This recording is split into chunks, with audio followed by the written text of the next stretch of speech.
PoK यानी पाक occupied Kashmir, Kashmir का वो भाग जो पाकिस्तान के अवैध रूप से कब्जा में है 1947 से। भारत उसको जल्दी ही अपने मुख्य भूभाग में मिलाने वाला है। भारतीय संसद के द्वारा 1994 में एक प्रस्ताव भी पारित किया गया कि पीओके भारत का भूभाग है और भारत उसको लेकर रहेगा। 1994 में परिस्थितियां अनुकूल नहीं थी, लेकिन अभी परिस्थितियां काफी अनुकूल दिख रहा है। भारत के नक्शे में ये जो भाग दिख रहा है ये भारत का ताज है, ये भारत का सबसे ऊपरी भाग है। लेकिन दुख की बात यह है कि इस भूभाग के एक बड़े क्षेत्रफल पर पाकिस्तान और चीन का अवैध कब्जा है। इस वीडियो के माध्यम से आप समझने वाले हैं कि भारत के इस ताज के एक बड़े क्षेत्रफल पर पाकिस्तान ने किस तरीके से अवैध रूप से कब्जा किया है। 2019 से पहले ये जम्मू कश्मीर राज्य हुआ करता था। 2019 में जम्मू कश्मीर राज्य को विभाजित करते हुए दो केंद्र शासित प्रदेश स्थापित किए गए, जम्मू कश्मीर केंद्र शासित प्रदेश और लद्दाख केंद्र शासित प्रदेश। दोस्तों, अब हम ये बात करते हैं कि इस भूभाग के किस क्षेत्र पर किसका कब्जा है। ये क्षेत्र जो आपको दिख रहा है मैप में, ये वर्तमान में भारत के अधिकार में है और इस पूरे क्षेत्र में जम्मू कश्मीर और लद्दाख केंद्र शासित प्रदेश स्थित हैं। इसका कुल क्षेत्रफल है, यानी वर्तमान में भारत के अधिकार में जो क्षेत्र है उसका कुल क्षेत्रफल है 1,06,566 स्क्वायर किलोमीटर। भारत के इस ताज के उत्तर पूर्वी क्षेत्र में स्थित है अक्साई चीन, जो चीन के अनाधिकृत गैर कानूनी कब्जा में है 1962 से। भारत के इस ताज के पश्चिमी भाग में स्थित है पीओके। पीओके 1947 से ही पाकिस्तान के कब्जा में है। पाकिस्तान ने पीओके को दो हिस्सों में बांट दिया है। जो नीचे का भाग है उसको पाकिस्तान में एजेके कहा जाता है, यानी आजाद जम्मू कश्मीर, या मोटे तौर पर आजाद कश्मीर कहा जाता है, जिसकी राजधानी मुजफ्फराबाद है। जबकि ऊपर का जो भाग है उसको गिलगिट बाल्टिस्तान कहा जाता है और उसकी राजधानी है गिलगिट। गिलगिट बाल्टिस्तान के उत्तरी भाग में एक क्षेत्र है सक्सकम घाटी। सक्सकम घाटी को पाकिस्तान ने 1963 में चाइना को दे दिया। 1963 के बाद से सक्सकम घाटी चीन के शिनजियांग राज्य का हिस्सा है। ध्यान देने वाली बात यह है कि भारत को अगर पीओके लेना है तो पीओके के साथ साथ सीओके को भी लेना होगा। 1947 के बाद से 1963 तक सक्सकम घाटी पीओके ही था, लेकिन 1963 के बाद वो सीओके बन गया, यानी चाइना ऑक्यूपाइड कश्मीर। चीन के कब्जा में अक्साई चीन के साथ साथ सक्सकम घाटी का क्षेत्र है। इन दोनों का कुल क्षेत्रफल 42,735 स्क्वायर किलोमीटर है, जबकि गिलगिट बाल्टिस्तान और आजाद कश्मीर का कुल क्षेत्रफल 72,935 स्क्वायर किलोमीटर है। भारत के इस ताज का कुल क्षेत्रफल कितना है तो वो है 2,22,236 स्क्वायर किलोमीटर। क्षेत्रफल से जुड़ा हुआ जो डाटा मैंने आपको बताया है एक वेबसाइट से, उस वेबसाइट में जानकारी दिया गया है इंडियन आर्मी के स्पेशल फोर्सेस के इंफॉर्मेशन विभाग के पूर्व डीजी के द्वारा। तो आप समझ सकते हैं कि यह जानकारी ऑथेंटिक है। दोस्तों, आप लोग वीडियो में बने रहें, आगे हम लोग देखने वाले हैं कि पीओ के बनने में अंग्रेजों की भी महत्वपूर्ण भूमिका थी। 3 जून 1947 को माउंटबेटन घोषणा होता है, यानी कि ब्रिटिश सरकार के द्वारा एक दस्तावेज प्रस्तुत किया जाता है जिसमें भारत के बंटवारे का जिक्र किया जाता है। इस बिल को, इस प्रस्ताव को ब्रिटिश संसद में प्रस्तुत किया जाता है। 5 जुलाई 1947 को इसे ब्रिटिश संसद के द्वारा पारित कर दिया जाता है। 18 जुलाई 1947 को तत्कालीन ब्रिटिश सम्राट जॉर्ज षष्ठम का उस पर मोहर भी लग जाता है, यानी भारतीय स्वतंत्रता अधिनियम 18 जुलाई 1947 को ब्रिटिश कानून का रूप धारण कर लेता है। अंग्रेजों के द्वारा बनाए गए इस कानून में मेंशन था कि भारत और पाकिस्तान दो अलग स्वतंत्र देश बनेंगे, जबकि देशी रियासतों के सामने 3 ऑप्शन दिया जाएगा। वो भारत में मिल जाए,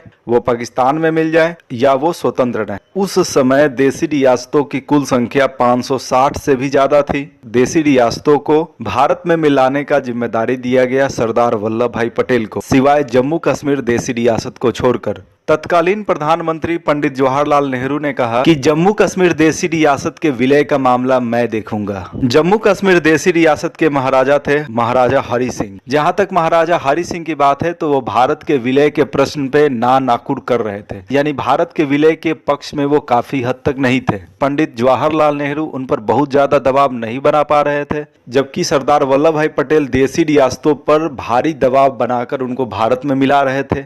आप एग्जाम्पल से समझिए, हैदराबाद के निजाम उस्मान अली खान ये भी भारत में विलय के पक्ष में नहीं थे। हैदराबाद देशी रियासत का क्षेत्रफल भी काफी बड़ा था। हैदराबाद के निजाम अपने जमाने में दुनिया के सबसे अमीर लोगों में से एक भी थे। सरदार वल्लभ भाई पटेल ने आक्रामक रुख अपनाते हुए पुलिस कार्रवाई के द्वारा हैदराबाद देसी रियासत का विलय भारत में किया, क्योंकि पंडित जवाहरलाल नेहरू हरि सिंह पर ज्यादा दबाव नहीं बना पा रहे थे। इसी बीच हरि सिंह ने जम्मू कश्मीर में किसानों पर एक नया कर लगा दी, जिसके वजह से पुंछ में किसानों ने विद्रोह कर दिया। ये वो समय था जब भारत जस्ट आजाद हुआ था, भारत और पाकिस्तान का आर्मी जस्ट अंग्रेजों से मुक्त हुआ था। लेकिन एक चीज और ध्यान देने वाली बात है कि पाकिस्तान आर्मी में अभी भी बहुत सारे बड़े बड़े अंग्रेज अफसर बैठे हुए थे। चूंकि मैंने थोड़ा देर पहले ही आपको बताया कि पीओ के बनने में अंग्रेजों की भी महत्वपूर्ण भूमिका रही है। पुंछ में जैसे ही किसानों ने विद्रोह शुरू किया, इसके बाद पाकिस्तानी सेना ने पश्तून कबीलों के सहायता से जम्मू कश्मीर देशी रियासत पर हमला कर दिया। 24 अक्टूबर को उन्होंने मुजफ्फराबाद पे अधिकार कर लिया और धीरे धीरे वो पूरब की तरफ बढ़ने लगे। 26 अक्टूबर को वो श्रीनगर के कुछ किलोमीटर पहले तक पहुंच गए। पाकिस्तान के द्वारा किए गए इस आक्रमण के बाद महाराजा हरि सिंह ने भारत से सहायता मांगी। भारत के तत्कालीन गृह मंत्री सरदार वल्लभ भाई पटेल ने कहा कि चूंकि जम्मू कश्मीर भारत का अंग नहीं है, इसलिए वो सहायता नहीं कर सकते हैं। इसके तुरंत ही बाद महाराजा हरि सिंह ने भारत में विलय की घोषणा कर दी। इस तरीके से 27 अक्टूबर 1947 को जम्मू कश्मीर का भारत में विलय हो गया। इसके तुरंत ही बाद भारतीय सेना श्रीनगर के बडगाम एयरपोर्ट पे लैंडिंग करती है और पाकिस्तानियों और पख्तून कबीलों को पीछे धकेलना शुरू करती है। इस तरीके से स्वतंत्र भारत का पहला युद्ध भी शुरू हो जाता है। ये युद्ध यानी भारतीयों द्वारा पाकिस्तानियों को पश्चिम की तरफ धकेलना 2 जनवरी 1949 तक चलता है। उसके बाद युद्ध समाप्ति की घोषणा कर दी जाती है। इसी बीच 1 जनवरी 1948 को भारत ये मुद्दा यूनाइटेड नेशन में उठाता है। ये उस समय की बात है जब युद्ध शुरू हुए मात्र 2-2.25 महीने ही हुए था। यूनाइटेड नेशन यानी संयुक्त राष्ट्र के द्वारा एक प्रस्ताव पारित किया जाता है कि पाकिस्तान को जम्मू कश्मीर देशी रियासत का क्षेत्र को खाली करना होगा और उस क्षेत्र में जनमत संग्रह कराया जाएगा। लेकिन पाकिस्तान इस क्षेत्र को खाली नहीं करता है। चूंकि मैंने थोड़ा देर पहले ही आपको बताया कि 2 जनवरी 1949 को ये युद्ध समाप्त हो जाता है और उसके बाद भारतीय सेना अपने स्थान पर रहती है और पाकिस्तानी सेना अपने स्थान पर रहती है। और चूंकि दोनों सेनाओं ने अपना अपना स्थान को फिक्स कर लिया, उसके बाद जो बीच में लाइन स्थापित हुआ उसको कहा गया सीज फायर लाइन यानी युद्ध विराम रेखा। कराची में 27 जुलाई 1949 को एक समझौता हुआ जिसे कराची समझौता कहा जाता है। ये यूनाइटेड नेशन के मध्यस्थता में संपन्न हुआ। साथ ही साथ ये भी कहा गया कि इस लाइन को दोनों देशों की सेनाओं के द्वारा क्रॉस नहीं किया जाएगा। कई बुद्धिजीवियों के द्वारा, वर्तमान सरकार के द्वारा और साथ ही साथ कई संगठनों के द्वारा पंडित जवाहरलाल नेहरू पे बहुत तरह के आरोप भी लगाए जाते हैं। जैसे कि जम्मू कश्मीर के महाराजा हरि सिंह शुरुआत में विलय के लिए तैयार नहीं थे, तो उनके खिलाफ कड़ा कार्रवाई क्यों नहीं किया गया जिस तरीके से सरदार पटेल ने हैदराबाद के निजाम के खिलाफ किया। क्योंकि भारत और पाकिस्तान के बीच युद्ध शुरू हो गया था 27 अक्टूबर 1947 को। इस युद्ध को 2 जनवरी 1949 को क्यों बंद कर दिया गया? बुद्धिजीवियों का यह कहना है कि इस युद्ध को समाप्त नहीं करना चाहिए था। भारत के अलग अलग भागों में मौजूद इंडियन आर्मी के लोगों को वहां पर भेजा जाता और पाकिस्तान के खिलाफ एक बड़ा अभियान चलाया जाता और ये अभियान तब तक चलाया जाता जब तक पाकिस्तानियों को जम्मू कश्मीर से पूरी तरीके से खदेड़ नहीं दिया जाता। इसके बाद बुद्धिजीवियों का यह भी कहना है कि पंडित जवाहरलाल नेहरू इस घरेलू मामले को यूनाइटेड नेशन में लेकर के क्यों गए थे, जबकि उन्हें आक्रामक रवैया अपनाकर पाकिस्तान को खदेड़ना चाहिए था।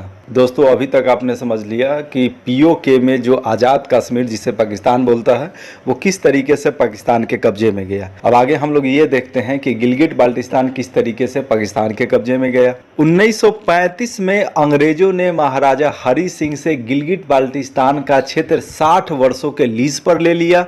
रूसी साम्राज्य का विस्तार गिलगिट बाल्टिस्तान से ज़्यादा दूर नहीं है, इसलिए इस क्षेत्र को हमें लीज पर दिया जाए। महाराजा हरि सिंह ने उसे लीज पर दे दिया। अब चूंकि 1947 में देश आज़ाद हो गया, अंग्रेजों को देश छोड़कर जाना था, तो ऐसे में इस लीज का कोई मतलब तो था नहीं। अब अंग्रेजों का क्या सोच था गिलगिट बाल्टिस्तान को लेकर के, जरा वो समझिए। अंग्रेजों का ये सोच था कि गिलगिट बाल्टिस्तान तो हमें पाकिस्तान को ही देना है, लेकिन ऐसा क्यों? गिलगिट बाल्टिस्तान में चूंकि मुस्लिम आबादी ज़्यादा थी और अंग्रेजों का ये सोच था कि अगर इस मुस्लिम बहुल इलाके को पाकिस्तान को दे दिया जाएगा, अरब देशों के साथ ब्रिटेन का संबंध इससे मजबूत हो जाएगा। क्योंकि अरब देश पेट्रोलियम से भरपूर थे, ब्रिटेन का नजर अरब देशों के पेट्रोलियम पर भी था। पीओके बनने में अंग्रेजों का भी काफी भूमिका अहम रहा है। अंग्रेज जानते थे कि अगर भारत पाकिस्तान के बीच विवाद रहेगा तो उससे अंग्रेजों को फायदा होगा, अंग्रेजों का नियंत्रण इस क्षेत्र पर कुछ हद तक रहेगा। गिलगिट बाल्टिस्तान पाकिस्तान को देना है, अंग्रेजों का ये सोच इस वजह से भी था, अंग्रेज नहीं चाहते थे कि भारत सोवियत संघ के नजदीक जाए, और अगर गिलगिट बाल्टिस्तान का क्षेत्र भारत के पास आ जाएगा तो भारत और सोवियत संघ के बीच नजदीकी बढ़ जाएगा। और ब्रिटेन का सोच था कि भारत सोवियत संघ के नजदीक ना जाए, भारत अमेरिकी गुट के नजदीक जाए। क्योंकि आपको एक बात और दोस्तों पता होना चाहिए कि 1947 में जब देश आजाद हुआ उस समय पूरा दुनिया दो हिस्सों में बढ़ चुका था, शीत युद्ध का शुरुआत हो चुका था। एक तरफ था यूएसए यानी अमेरिका, जिसके गुट में ब्रिटेन आदि देश थे, जबकि जो दूसरा गुट था वो यूएसएसआर था, सोवियत संघ। थोड़ा देर पहले ही मैंने आपको बताया कि 27 अक्टूबर 1947 को महाराजा हरि सिंह ने घोषणा किया कि हम भारत के साथ विलय करेंगे। गिलगिट बाल्टिस्तान की राजधानी गिलगिट में अंग्रेज अधिकारी पहले से विद्यमान थे। गिलगिट में मौजूद इन अंग्रेज अधिकारियों को महाराजा हरि सिंह की इस घोषणा का जैसे ही पता चला, उन्होंने पाकिस्तानी सेना और पख्तून कबीलों को इशारा कर दिया और जल्दी ही पख्तून कबीले और पाकिस्तान आर्मी गिलगिट बाल्टिस्तान के क्षेत्र पर अधिकार कर लेता है। तो इस तरीके से गिलगिट बाल्टिस्तान पर भी पाकिस्तान